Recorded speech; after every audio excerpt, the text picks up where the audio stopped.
Just as we need to be careful when making a comparison between the events in today's politics and Hitler, so too it's a mark of desperation in political journalism when a newspaper reaches for the name of Stalin. The Mail's recent attempt to smear Sir Keir Starmer by suggesting some ideological kinship with the dictator who ruled the Soviet Union through famine, forced labour and firing squads is not merely foolish, it does two injustices at once. First, it wildly misrepresents Starmer, whose politics are far closer to Harold Wilson than to the NKVD. And second, and rather more perversely, it trivialises Stalin himself, reducing a titan of tyranny to a rhetorical prop in a skirmish about student politics.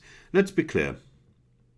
Starmer's youthful flirtation with various Marxist movements in the 1980s places him among hundreds of thousands of idealistic and often naive young Europeans responding to the injustices of the Thatcher era or the plight of workers during industrial collapse. He wrote articles, he attended meetings, he helped run a radical magazine. He didn't establish a secret police, he didn't annex states, he didn't starve entire populations into submission in Ukraine.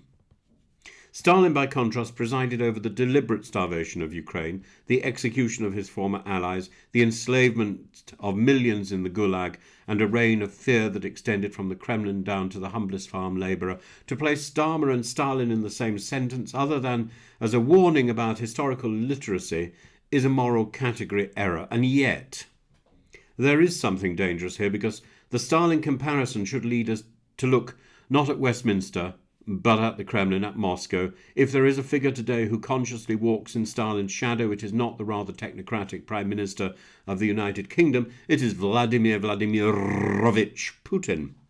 And there are three reasons, each disturbing, why Putin stands in a direct line of continuity with Stalin. Firstly, the cult of the state and the extermination of truth. Stalin turned lies into a system of government. History itself was rewritten around the needs of power. Putin has revived that same principle. A war of aggression in Ukraine has been declared a defensive liberation. Civilian massacres are recast as heroic feats. Journalists who speak the truth fall from windows. The state defines reality and punishes anyone who resists. Secondly, the weaponization of fear. Stalin's power relied on terror as an administrative tool, and the midnight knock, the whispered denunciation, the awareness that anyone could vanish.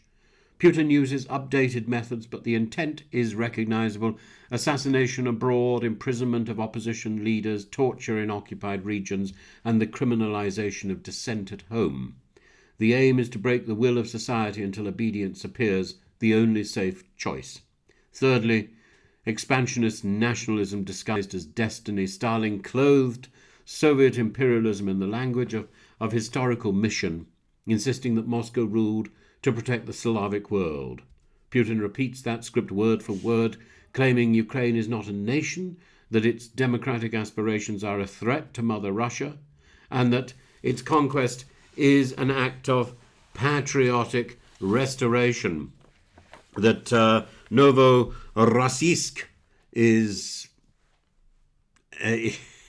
should be replaced by going back to Sevastopol, it sends a shiver down the spine, doesn't it?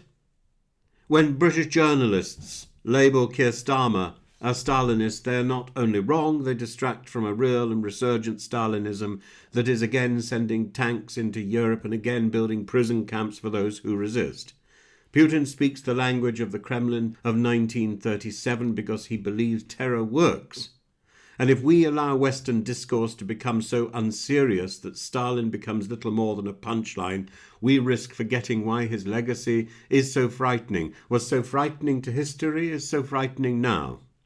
Starmer's youthful radicalism deserves scrutiny, not caricature. Putin's calculating brutality deserves fear, not euphemism. The former has spent his adult life, defending human rights and prosecuting terrorists. The latter has spent his adult life dismantling human rights and becoming the patron of terror. History matters, precision matters. To misuse the past is to disarm ourselves against those who repeat its crimes. So let us leave Stalin where he belongs, not in cheap headlines about Labour politics, but in the dark shadow he still casts over a Kremlin that has once again chosen the path of blood, lies, and empire.